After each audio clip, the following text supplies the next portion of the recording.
স্বাগত বন্ধুরা, মিনুর গপ্পসপ্পর আসরে আজ তোমরা শুনছ রবীন্দ্রনাথ ঠাকুরের গল্পগুচ্ছের থেকে শুভা গল্পটি। মেয়েটির নাম যখন সুভাষিনী রাখা হইয়াছিল, তখন কে জানিত সে বোবা হইবে। তাহার দুটি বড় বোনকে সুকেশিনী ও সুহাসিনী নাম দেওয়া হইয়াছিল। তাই মিলের অনুরোধে তাহার বাপ ছোট মেয়েটির নাম সুভাষিনী রাখে। এখন সকলে তাহাকে সংক্ষেপে শুভা বলে। দস্তুর মতো অনুসন্ধান ও অর্থব্যয়ে বড় দুটি মেয়ের বিবাহ হইয়া গেছে। এখন ছোটটি পিতামাতার নীরব হৃদয়ভারের মতো বিরাজ করিতেছে।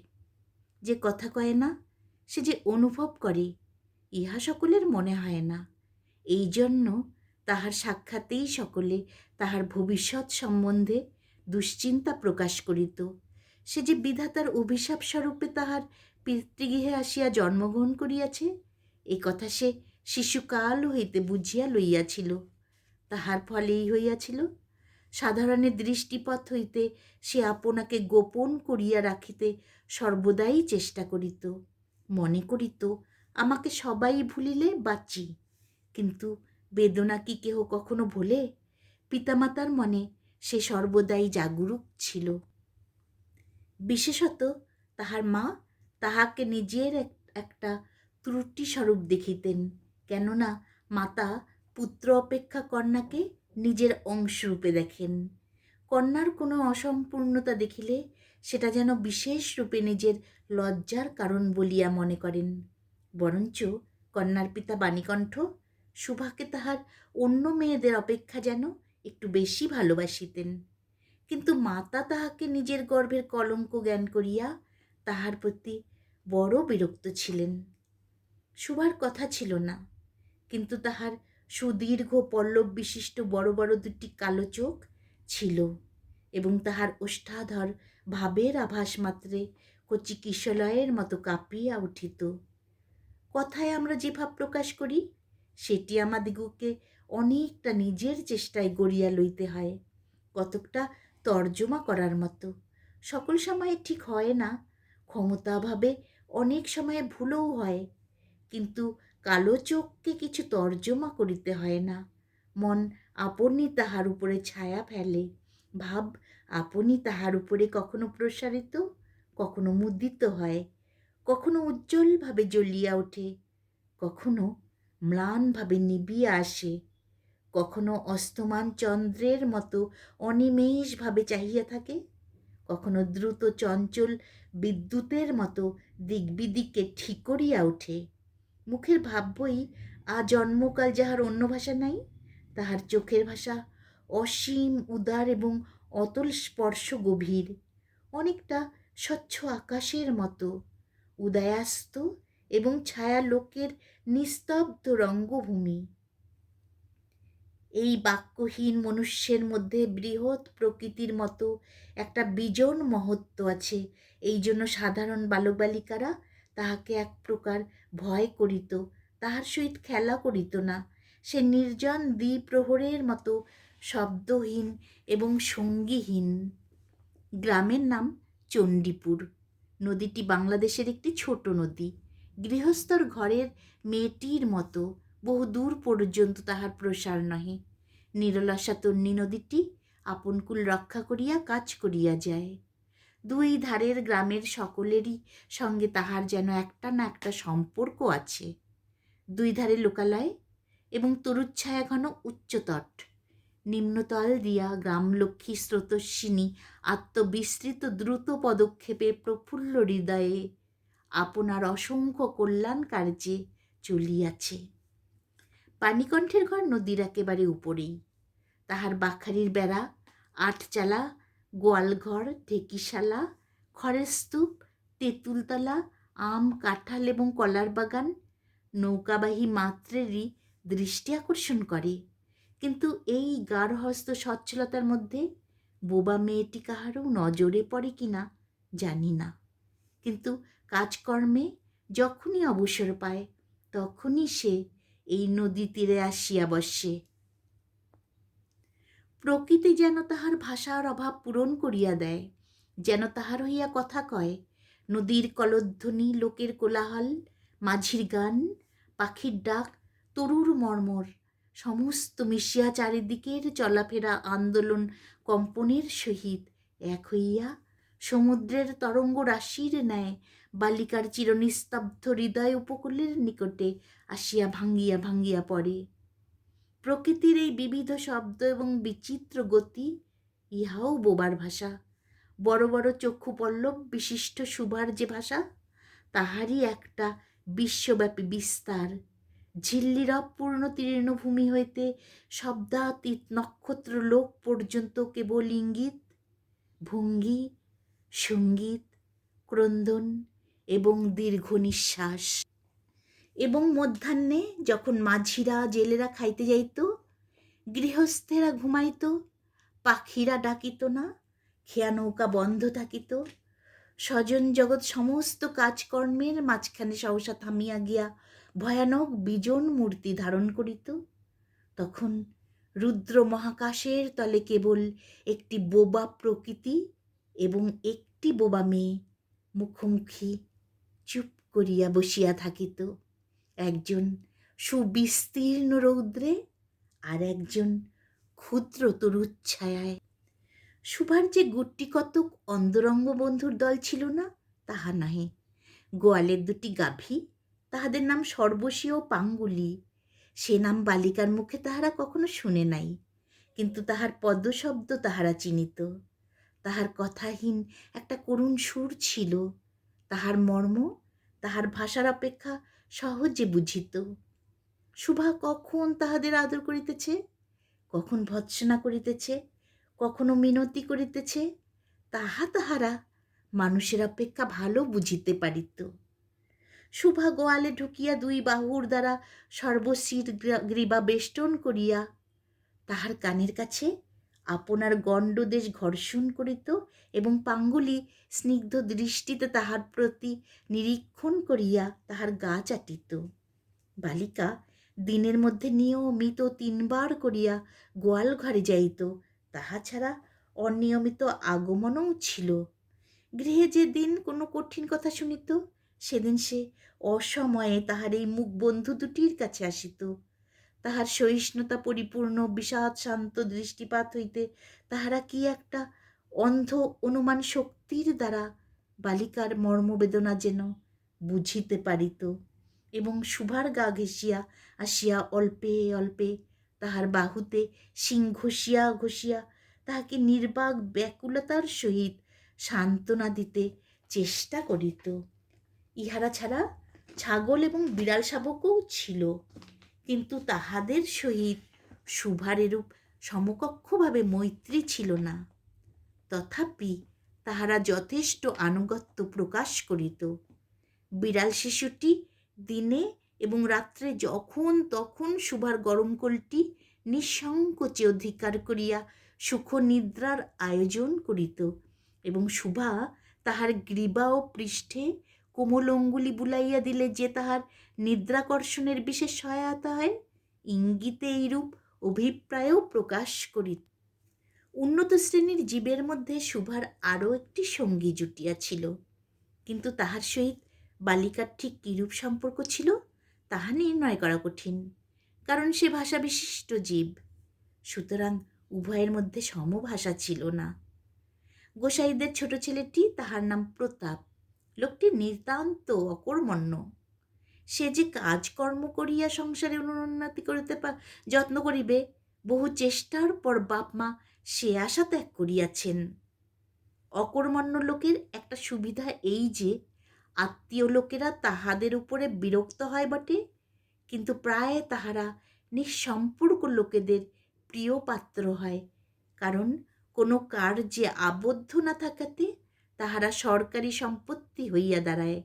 শহরে যেমন এক একটা গৃহ সম্পর্কহীন সরকারি বাগান থাকা আবশ্যক, তেমনি গ্রামে 2-4টা অকর্মণ্য সরকারি লোক থাকার বিশেষ প্রয়োজন। কাজে কর্মে আমোদে অবসরে যেখানে একটা লোক কম পড়ে, সেখানেই তাহাদিগকে হাতের কাছে পাওয়া যায়। প্রতাপের প্রধান শখ ছিল ছিপ ফেলিয়া মাছ ধরা। ইহাতে অনেকটা সময় সহজে কাটানো যায়। অপরাহ্নে নদী তীরে ইহাকে প্রায় এই কাজে নিযুক্ত হইতে দেখা যায়, এবং এই উপলক্ষে সুভার সহিত তার প্রায়ই সাক্ষাৎ হইত। যে কোনো কাজেই নিযুক্ত থাক, একটা সঙ্গী পাইলে প্রতাপ থাকে ভালো। মাছ ধরার সময় বাক্যহীন সঙ্গী সর্বাপেক্ষা শ্রেষ্ঠ। এই জন্য প্রতাপ সুভার মর্যাদা বুঝিত, এই জন্য সকলেই সুভাকে শুভা বলিত। প্রতাপ আর একটু অতিরিক্ত আদর সংযোগ করিয়া সুভাকে সু বলিয়া ডাকিত। শুভা তেঁতুলতলায় বসিয়া থাকিত এবং প্রতাপ অনতি দূরে মাটিতে ছিপ ফেলিয়া জলের দিকে চাহিয়া থাকিত। প্রতাপের একটি করিয়া পান বরাদ্দ ছিল, শুভা তাহা নিজে সাজিয়া আনিত এবং বোধ করি অনেকক্ষণ বসিয়া বসিয়া চাহিয়া চাহিয়া ইচ্ছা করিত প্রতাপের কোনো একটা বিশেষ সাহায্য করিতে, একটা কোনো কাজে লাগিতে, কোনো মতে জানাইয়া দিতে যে এই পৃথিবীতে সেও একজন কম প্রয়োজনীয় লোক নহে। কিন্তু কিছুই করিবার ছিল না। তখন সে মনে মনে বিধাতার কাছে অলৌকিক ক্ষমতা প্রার্থনা করিত, মন্ত্র বলে সহসা এমন একটা আশ্চর্য কাণ্ড ঘটাইতে ইচ্ছা করিত, যাহা দেখিয়া প্রতাপ আশ্চর্য হইয়া যেত, বলিত, তাই তো, আমাদের সুভীর যে এত ক্ষমতা তাহা তো জানিতাম না। মনে করো, শুভা যদি জলকুমারী হইত, আস্তে আস্তে জল হইতে উঠিয়া একটা সাপের মাথার মণি ঘাটে রাখিয়া যাইত। প্রতাপ তাহার তুচ্ছ মাছ ধরা রাখিয়া সেই মানিক লইয়া জলে ডুব মারিত এবং প্রাতালে গিয়া দেখিত রূপার অট্টালিকায় সোনার পালঙ্কে কে বসিয়া, আমাদের বাণীকণ্ঠের ঘরের সেই বোবা মেয়ে সু, আমাদের সু সেই মণিদীপ্ত গভীর নিস্তব্ধ পাতালপুরীর একমাত্র রাজকন্যা। তাহা কি হইতে পারিত না? তাহা কি এতই অসম্ভব? আসলে কিছুই অসম্ভব নয়, কিন্তু তবুও সুপ্রজা শূন্য পাতালের রাজবংশে না জন্মিয়া বাণীকণ্ঠের ঘরে আসিয়া জন্মিয়াছে এবং গোসাইদের ছেলে প্রতাপকে কিছুতেই আশ্চর্য করিতে পারিতেছে না। শুভার বয়স ক্রমেই বাড়িয়া উঠিতেছে, ক্রমে সে যেন আপনাকে আপনি অনুভব করিতে পারিতেছে, যেন কোনো একটা পূর্ণিমা তিথিতে কোনো একটা সমুদ্র হইতে একটা জোয়ারের স্রোত আসিয়া তাহার অন্তরাত্মাকে এক নতুন অনিবর্জনীয় চেতনা শক্তিতে পরিপূর্ণ করিয়া তুলিতেছে। সে আপনাকে আপনি দেখিতেছে, ভাবিতেছে, প্রশ্ন করিতেছে এবং বুঝিতে পারিতেছে না। গভীর পূর্ণিমা রাত্রে সে একদিন ধীরে শয়নগৃহের দ্বার খুলিয়া ভয়ে ভয়ে মুখ বাড়াইয়া বাহিরের দিকে চাহিয়া দেখে, পূর্ণিমা প্রকৃতিও শুভার মতো একাকিনী সুপ্ত জগতের উপর জাগিয়া বসিয়া। যৌবনের রহস্যে পুলকে বিষাদে অসীম নির্জনতার একেবারে শেষ সীমা পর্যন্ত, এমনকি তাহা অতিক্রম করিয়াও থমথম করিতেছে, একটি কথা কহিতে পারিতেছে না। এই নিস্তব্ধ ব্যাকুল প্রকৃতির প্রান্তে একটি নিস্তব্ধ ব্যাকুল বালিকা দাঁড়াইয়া। এদিকে কন্যাভারগ্রস্ত পিতামাতা চিন্তিত হইয়া উঠিয়াছেন, লোকেও নিন্দা আরম্ভ করিয়াছে, এমনকি এক ঘরে করিবে এমন জনরবও শোনা যায়। বাণীকণ্ঠের সচ্ছল অবস্থা, দুই বেলাই মাছ ভাত খায়, এই জন্য তাহার শত্রু ছিল। স্ত্রী পুরুষে বিস্তর পরামর্শ হইল, কিছুদিনের মতো বাণী বিদেশে গেল, অবশেষে ফিরিয়া আসিয়া কহিল, চলো কলিকাতায় চলো। বিদেশ যাত্রার উদ্যোগ হইতে লাগিল। কুয়াশা ঢাকা প্রভাতের মতো শুভার সমস্ত হৃদয় অশ্রুবাষ্পে একেবারে ভরিয়া গেল।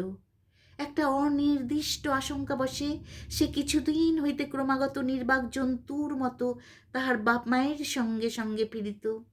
ডাগর চক্ষু মেলিয়া তাহাদের মুখের দিকে চাহিয়া কি একটা বুঝিতে চেষ্টা করিত, কিন্তু তাহারা কিছু বুঝাইয়া বলিতেন না। ইতিমধ্যে একদিন অপরাহ্নে জলে ছিপ ফেলিয়া প্রতাপ হাসিয়া কহিল, কিশু, তোর নাকি বর পাওয়া গেছে, তুই বিয়ে করতে যাচ্ছিস, দেখিস আমাদের ভুলিস নে, বলিয়া আবার মাছের দিকে মনোযোগ করিল। মর্মবিদ্ধ হরিণী ব্যাধের দিকে যেমন করিয়া তাকায়, নীরবে বলিতে থাকে, আমি তোমার কাছে কি দোষ করিয়াছিলাম? শুভা তেমনি করিয়া প্রতাপের দিকে চাহিল।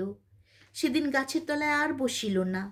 বাণীকণ্ঠ নিদ্রা হইতে উঠিয়া শয়নগৃহে তামাক খাইতেছিলেন। শুভা তাহার পায়ের কাছে বসিয়া তাহার মুখের দিকে চাহিয়া কাঁদিতে লাগিল। অবশেষে তাহাকে সান্ত্বনা দিতে গিয়া বাণীকণ্ঠের শুষ্ক কপলে অশ্রু গড়াইয়া পড়িল। কাল কলিকাতায় যাইবার দিন স্থির হইয়াছে।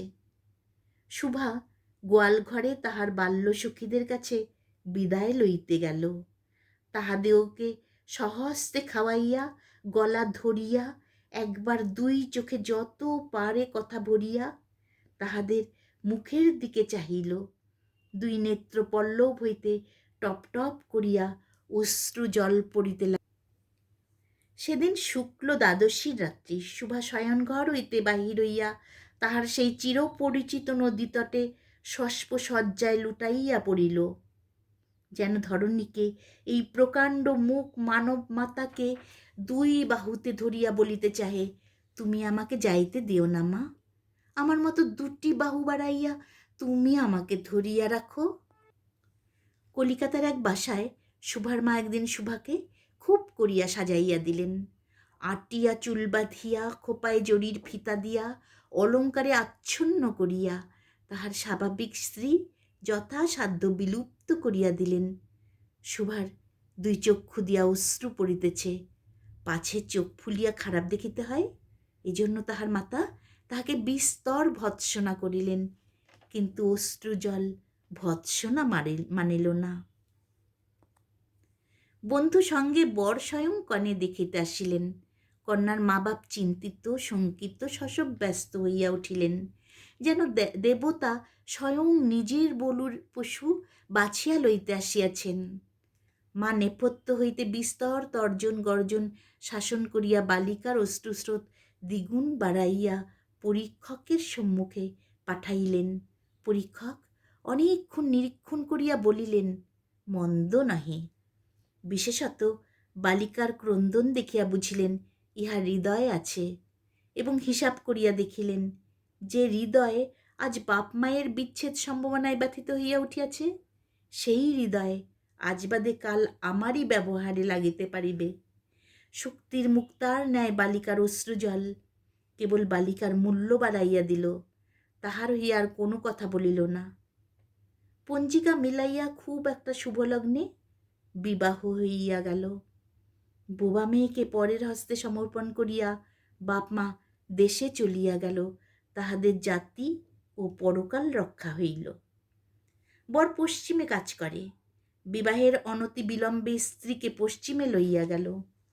সপ্তাহ খানেকের মধ্যে সকলেই বুঝিল নববধূ বোবা। তা কেহ বুঝিল না, সেটা তাহার দোষ নহে। সে কাহাকেও প্রতারণা করে নাই। তাহার দুটি চক্ষু সকল কথাই বলিয়াছিল, কিন্তু কেহ তাহা বুঝিতে পারে নাই। সে চারিদিকে চায়, ভাষা পায় না। যাহারা বোবার ভাষা বুঝিত, সেই আজন্ম পরিচিত মুখগুলি দেখিতে পায় না।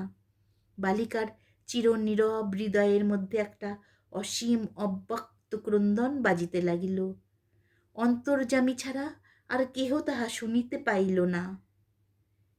এবার তাহার স্বামীর চক্ষু এবং কর্ণেন্দ্রিয়ের দ্বারা পরীক্ষা করিয়া এক ভাষা বিশিষ্ট কন্যা বিবাহ করিয়া আনিল।